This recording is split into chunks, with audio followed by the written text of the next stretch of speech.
What happens when an atheist walks into a bank? This is particularly fascinating. David Silverman is with us. He's the president of American Atheists. The website is atheists.org. The Twitter is @AmericanAtheists. And David, welcome to the program. Hey, thanks for having me on again, Tom. Great to have you with us. And by the way, you've got a convention coming up?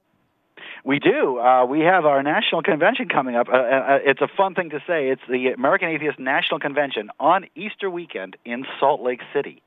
And just let that sink in for a second. Atheist Convention, Easter weekend, Salt Lake City.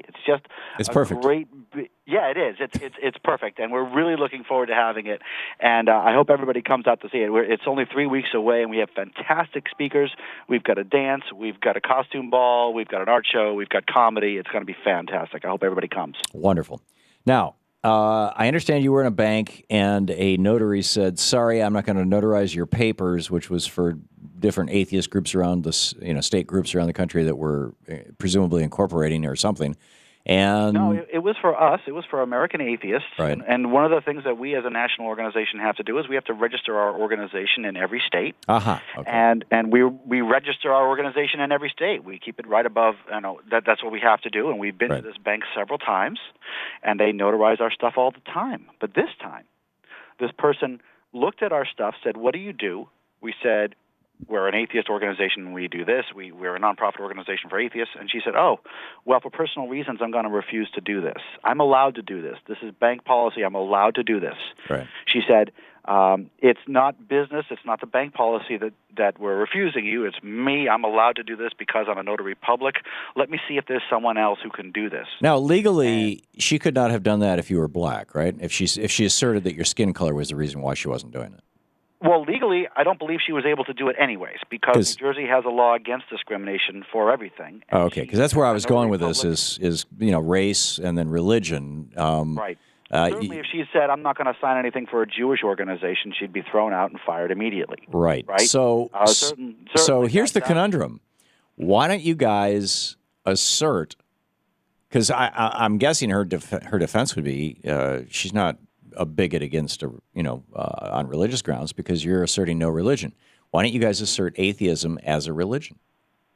Because it's not a religion. It's the absence of religion. Well, no, that's agnosticism. We've had this conversation before, David. What we want to do is we want to stick to the truth here. We could try and do that, but it's not true. Atheism isn't a religion. It's the absence of religion. It's a religious position, and according to the Supreme Court, we do have all the rights that religions do. So we don't have to assert ourselves as a religion. We have a religious position, and the Supreme Court has said we have all the rights of a religion. Religion can't be put above us. Right. So there has been a crime committed, but we're not asking for her head.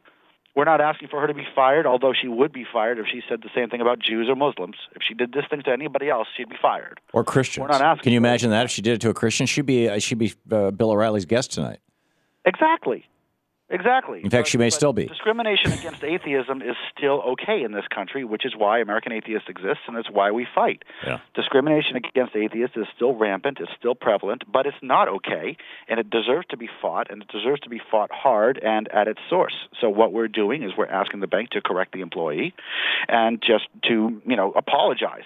That's all we're asking for. Unfortunately, the bank has refused to do that so far and has come back saying, "Oh, she just needed help with the form, so she went to get somebody else." So they're asserting it didn't happen the way that you're asserting it happened. Yeah, they're lying. Okay, Yeah. It's ridiculous. Do you want to name the bank? Why in the world would a notary have a problem notarizing a signature? Why would she do it after she asked us about our organization? And then the second person that she brought in, we talked to him about it. And he said, we said exactly this. We said, if this had been done to a Jew or a Muslim, she'd be fired. And he said, well, she has the right to do this. And then he said, this was amazing. He said, as he was notarizing our stuff, he said, she has the right to do this. And by the way, that's why there are lots of other banks, if you don't like the way we handle ourselves here. Well, that's why there are lots of other banks. Yeah. Do you want to name the bank? New Jersey.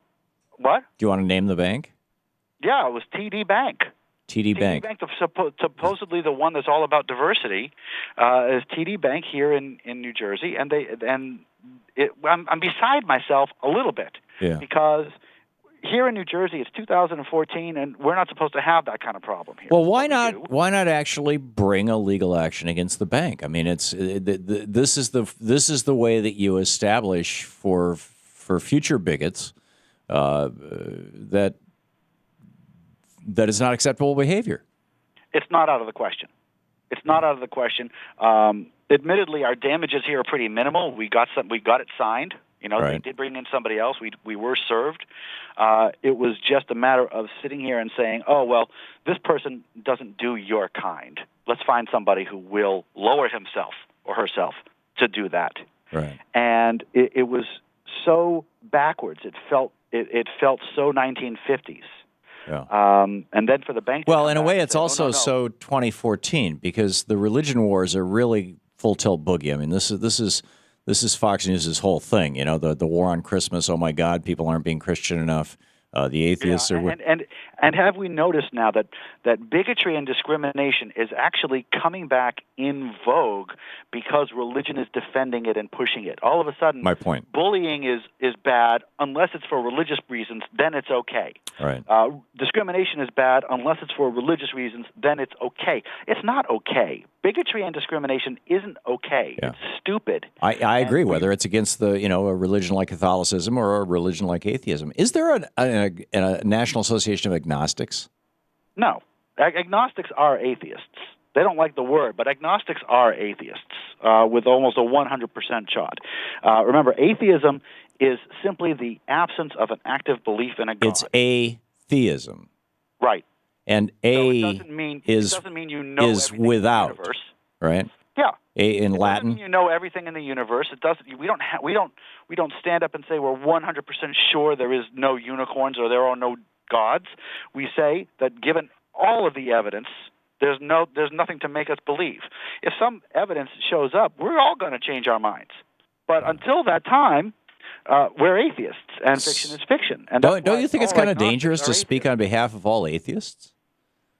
Yeah, you're probably right.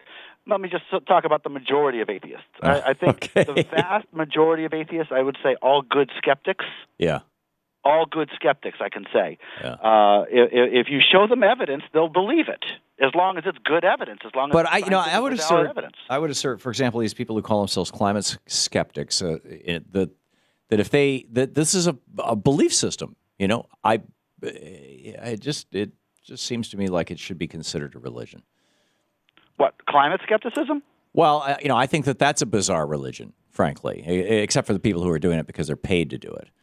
Yeah. But basically, all these things are assertions of belief systems. This is my understanding of how the universe works.